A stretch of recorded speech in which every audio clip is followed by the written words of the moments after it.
The headlines: security operatives kill notorious kidnapper Dogo Oro in Kebbi State. Fire raises section of Ahmadu Bello University's Senate building. CBN to freeze bank accounts without BVN, NIN starting April 2024. And away from Nigeria, 30 feared trapped in Zambia mine collapse. Hello and welcome to Trust TV News Update. I am Sumaya Abubakar.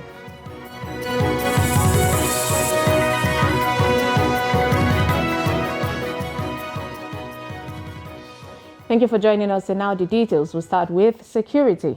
A notorious kidnapper, Dogo Oro, has been killed in Kebbi State, the government said on Friday. Oro was neutralized by the local vigilantes in Tunga village in Bunza local government area of the northwestern state, according to the chief press secretary to Kebbi State Governor Ahmed Idris. He said the kidnapper launched attacks with sporadic shooting at people with bows and arrows in one of the surrounding villages of Kanzana on Friday. According to Idris, the suspected terrorist had been kidnapping innocent villagers and demanding ransom for their release. He said with the successful operation by the local vigilantes, the residents of the communities can now go about their normal business activities unhindered, as the security and their lives and property are now guaranteed. Applauding the gallant efforts of the vigilantes in supporting other security operatives, he appreciated the unending support of Governor Nasir Idris in ensuring that the security challenges in some council areas of the state are critically addressed.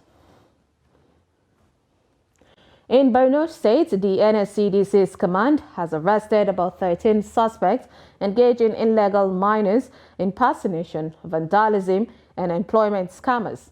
The NSCDC said 2 suspects were arrested for possession of metal scraps known as Sajakuta, and 3 suspects for military and police impersonation, and other suspects for illegal mining and job recruitment scam. Exhibits recovered from the suspects include metal scraps, machetes, fake identification cards, among others.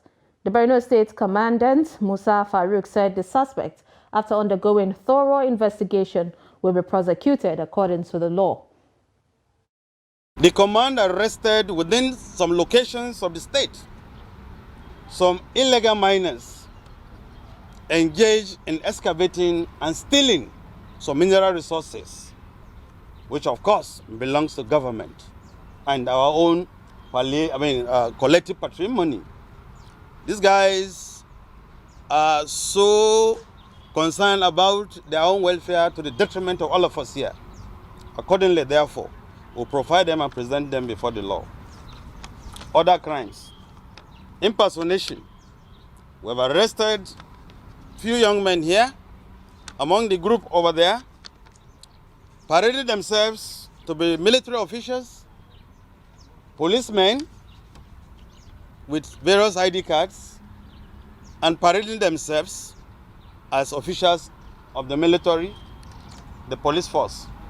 We are going to package them to the various agencies concerned to further verify their statuses and deal with them as appropriate. Of Ahmadu Bello University Zaria has been gutted by fire this Friday. A statement issued by the Director Public Affairs Directorate of the university, Awal Umar, said that the fire started around 4:15 p.m. Friday evening from a small room housing an electrical distribution board at the ground floor of the Senate building. The statement, however, said the cause of the fire incident could not be immediately ascertained. According to the statement, although no injuries or casualties have been recorded, the distribution board and some obsolete public address systems have been consumed by fire. He said the timely intervention of the university firefighters and security personnel saved the situation from escalating, adding that power was restored to the building. The Vice-Chancellor, Kabiru Bala, who was at the scene of the incident, along with some management staff and hundreds of sympathizers, commended the university firefighters and security personnel for putting out the fire. Gaskiya su koma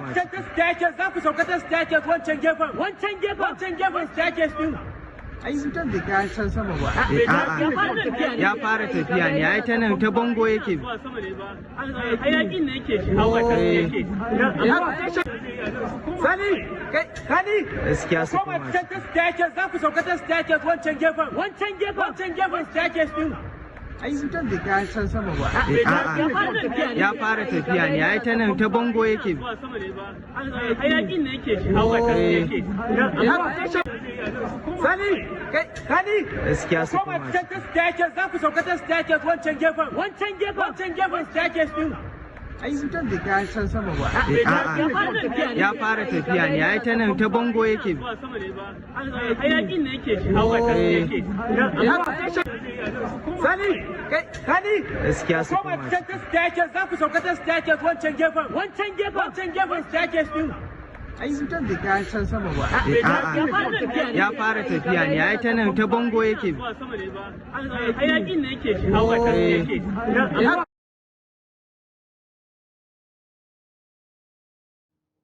Now, reactions have continued to trail 2024 budget proposal of 27.5 trillion naira presented to the National Assembly by President Bola Ahmed Tinubu on Wednesday. While some experts say the budget is unambitious, others said that the renewed hope budget will tackle the key economic challenges. Chamunda Bank reports. In line with the government's desire to maintain the January to December budget cycle, President Tinubu on Wednesday presented the budget for the 2024 fiscal year to the joint session of the National Assembly. The breakdown of the budget shows that 2.18 trillion naira was allocated to education, 1.33 trillion naira to health, 3.25 trillion naira to defense and security, 1.32 trillion naira to infrastructure, and 534 billion naira to social development and poverty reduction programs. Other key assumptions of the proposed budget includes pegging the crude oil production per day at 1.78 million barrels, exchange rate at 750 naira to the dollar, inflation rate at 21.4% amongst others. This economic expert, however, said looking at the allocations to various sectors, the budget may not make significant impact on the economy. You juxtapose it against what is supposed to be solving. Okay? And then, even at a sub-regional level, if you look at lesser populated countries, like Egypt, South Africa, you find out that what we're presenting is actually minuscule. According to the National Bureau of Statistics, 133 million Nigerians are multidimensionally poor, with 71 million persons living in abject poverty. However, only 2% of the budget was allocated to poverty eradication. To be realistic, set aside 500 billion for poverty alleviation, to me, it's not much. It's like just, when they removed subsidy, they said we normally have like 400 billion every month for what we spend on subsidy. So it means we are spending only 1 month subsidy removal money to address a 1-year poverty eradication program. So the 27.5 trillion naira budget has a deficit of 9.18 trillion naira, which is to be financed by multilateral and bilateral loans. Can Nigeria afford more borrowings with its debt profile currently at more than 80 trillion naira? But if we are borrowing 9 trillion to fund the budget, and there's BC, that is debt on our head of our 8 trillion that we need to pay. So we are paying 8 trillion debt in 2024, and we are borrowing 9 trillion to finance the budget. Again, this is something we need to worry about. And we are not saying we should not borrow, but we should borrow for profit. We should borrow for value. We should borrow for result. We should borrow for productivity. I don't see us being able to fully, that's the word, be able to raise the money to be able to fund it. Because even if you look at the supplementary budget, and again, quoting the president a second time, they had projected 11 trillion and only raised about 8 trillion. Analysts have urged the National Assembly to do a thorough job on the budget while putting the interests of Nigerians first. Chamun Dabeng, Trust TV News, Abuja. The over 27.5 trillion naira 2024 appropriation bill has been passed second reading in the Nigerian Senate. The upper legislative chamber concluded the debate on the budget's general principle, after which it resolved to suspend plenary for 2 weeks to enable its committee to engage the MDAs for budget defense. Deputy President of the Senate, Barrow Jibrin, made the announcement at the end of the budget debate on Friday. The report. This development followed the conclusion of the debate on general principles of the budget, with each senator bearing their minds on the content of the fiscal document before it scaled to second reading. The power sector reform is one reform in the power sector, for the power sector, that will give us the necessary energy environment and mix through public, private, or private participation that will make power available for our economy to provide growth and development, and of course, the much desired prosperity. The Federal Executive Council approved, as part of this budget, the 8-point, I will say, agenda for the budget. Unfortunately, very unfortunately, nothing about power. Yet, in the same place, they are talking about employment. How are you going to employ anybody without power? How will the people who are welders, vulcanizers, and everybody do any work? The masses that are the majority of the population, more than 90%, their own is to get basic amenities at an affordable price. Today, the inflation is high, the deficit is still high. To cram it all, you are having a crude oil price is $7.50. We can't completely query borrowing for now, but it's important that when specific requests are made before the National Assembly, and in particular before the appropriate committees, finance, foreign and domestic loans and so on, those committees, I believe, and all of us at the right time should ensure that the borrowing plans and the purposes for which these proposals are made will be properly scrutinized at the right time. Deputy Senate President Jibril Barrow thereafter referred the bill to the Committee on Appropriation.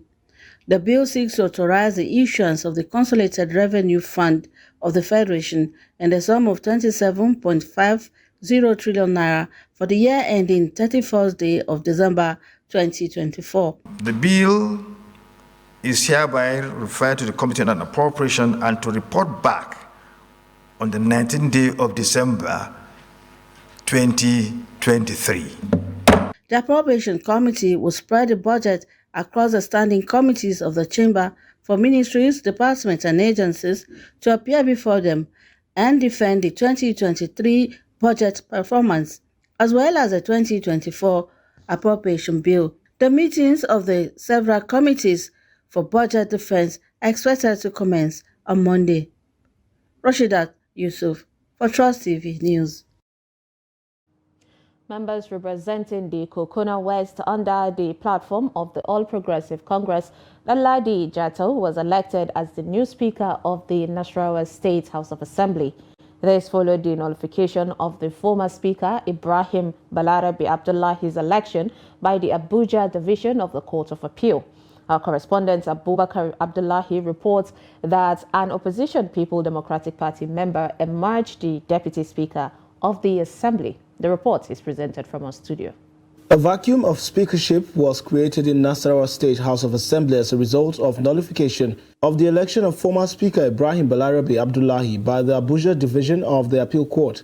For this reason, Acting Clerk of the Assembly Ibrahim Musa sought for the nomination of the new Speaker, and Suleiman Yakubu, APC of Awe South constituency, moved a motion that nominated Danladi Jato as the new Speaker, a motion that was seconded by APC member Larry Ven Bawa, representing Akwanga North. The nomination was unanimously accepted by all members of the Assembly. In his speech after swearing in The new speaker, Danladi, thanked his colleagues for the opportunity and promised to join hands with other arms of government for unity and progress in the state. This assembly, we have all agreed, will work in synergy with other arms of government for the development of the state. I want to sincerely thank you, and to my colleagues, I want to urge and I want to solicit for your support. I alone cannot do it. I'm only a leader, but you are the branches.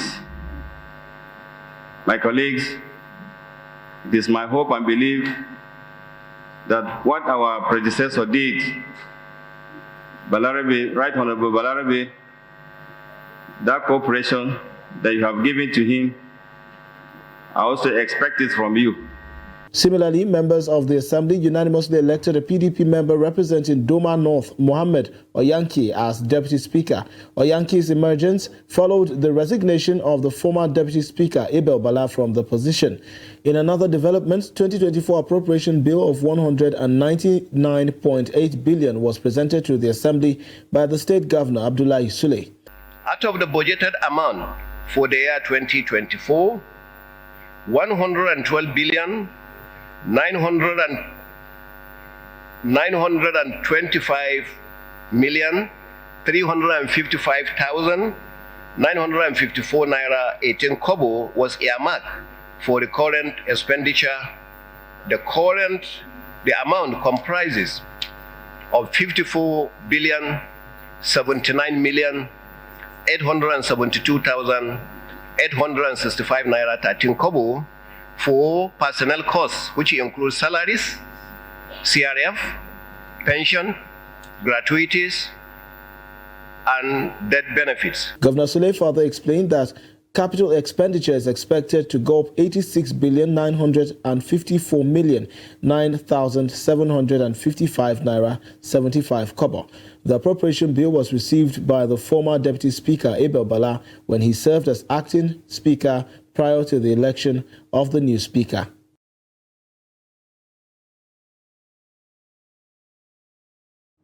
You're watching News Updates on Trust TV. Coming up, Imo residents decry high cost of commodities ahead of Christmas. This and more after the break. Stay with us. The famed giant of Africa is battling an identity crisis with severe economic downturn. We have seen during Shagari, fall of Naira, but Babangida's time was historic. It was unprecedented. All Nigerians. The Nigerian economy has been in steady decline. No growth and a sharp drop in production makes matters worse. The more you push your economy to get integrated into the global market economies, the more you increase the use of dollar. How did we get here? We have been working every nook and cranny, running helter-skelter, trying to seek dollar so that we can also meet with the demand of our people. And the same Nigerians will turn around and say, CBN should supply dollar into the market, or government should supply. Where are you going to supply from? As the value of the Naira plummets, is obsessive comparison with the dollar helping matters? Once people believe that the currency cannot retain its value, they find alternative ways of savings. Why is the Naira on a free fall? And what are the solutions? Journey with us back in time to where it all began.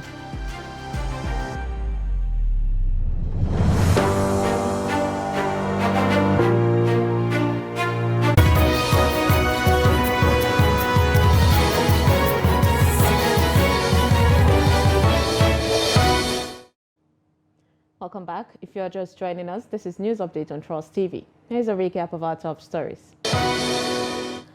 Robotics security operatives kill notorious kidnapper Dogo Oro in Kebbi State.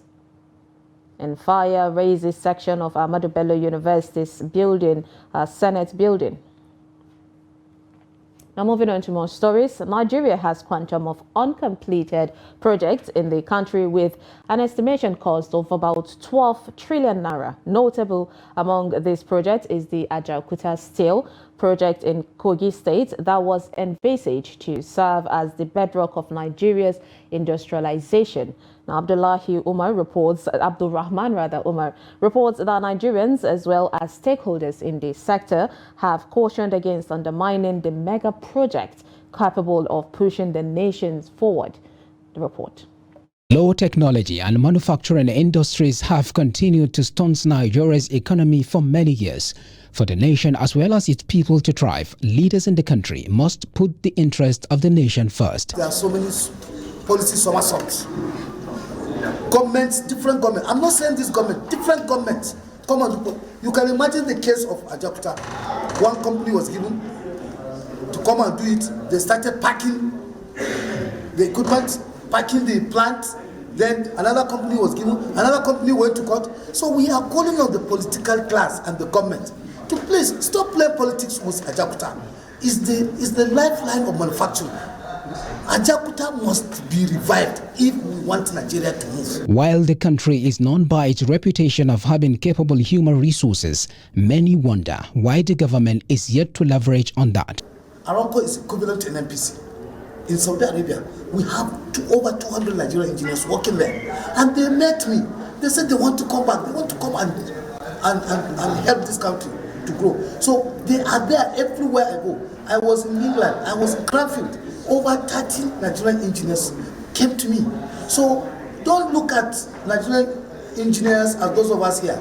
We are all over the world and we have capacity. And I'm challenging government to challenge us that we can deliver. Challenge us, just say, come and do it, and you will see it. Nigerians are unanimous in their call to the government to do the needful to ameliorate the suffering of many. One of these ways is ensuring an end to the epileptic power supply. We are all Nigerians. If I should go back now and rob and steal now, they will say, hey, this guy steals Nigerian money. I went by the big man's hat to steal the money. Is that the way to live life? Is it because I didn't went to school? If I went to school now, would I be doing like them? People are not living well.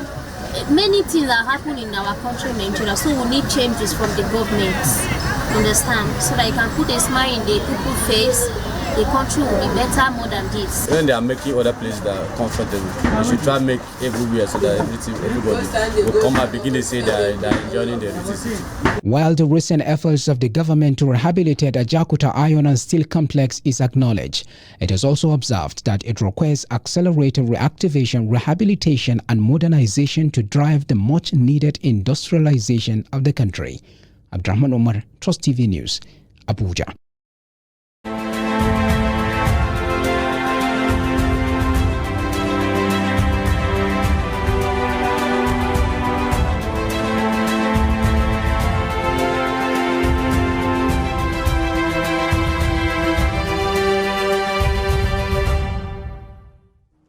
As the build-up into the Yuletide season gains momentum, the residents of Imo State are not happy with the way the economy is degenerated and its negative effect on their lives.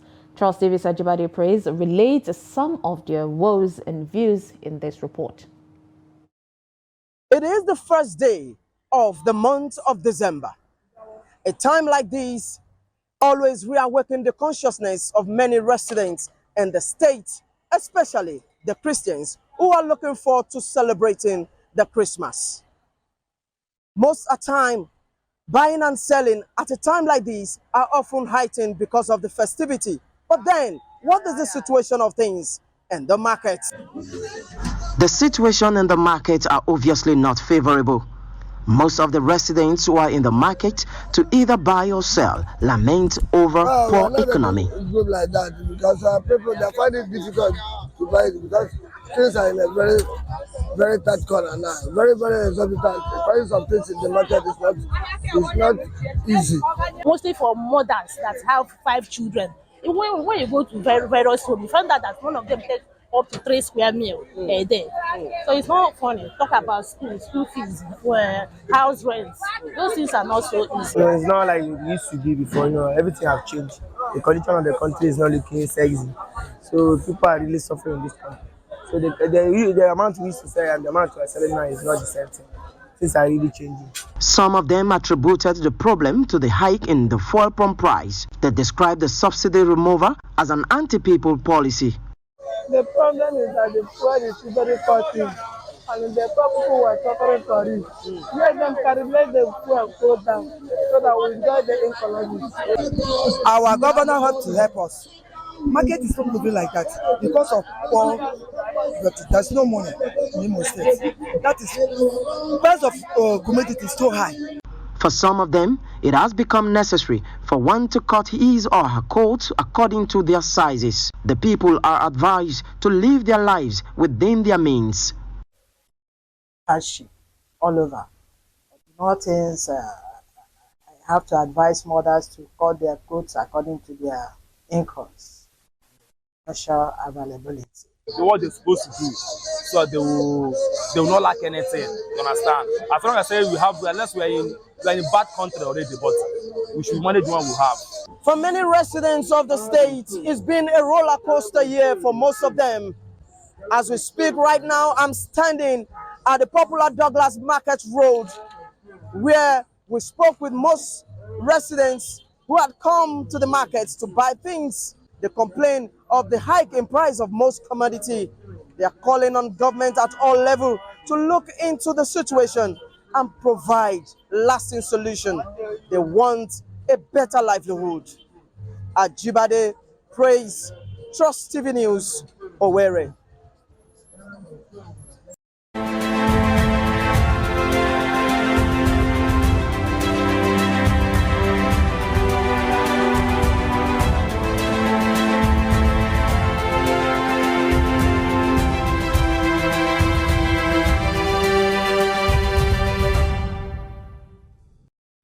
In business, the Central Bank of Nigeria says it will freeze accounts without the bank verification number, the BVN, or the national identification numbers, the NIN, from April 2024.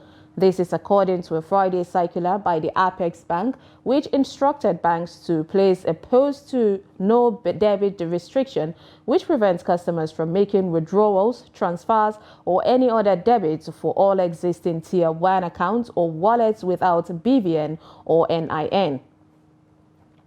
Away from Nigeria, more than 30 people were feared trapped on Friday in a mine collapse in Zambian region from illegal open cast digging for copper, a minister said. Home Affairs Minister Jack Mwimbu told Parliament that over 30 people were under the rubble in a makeshift mine. The Mines Ministry made no comment, saying it would make an inspection first at the site in the Chingola region, about 400 kilometers north of the capital, Lusaka. And with that, we wrap up news updates on Trust TV. Do not forget to follow us across all our social media platforms and join our YouTube live stream for more news programs and documentaries. I am Sumaya Abubakar. Thanks for watching.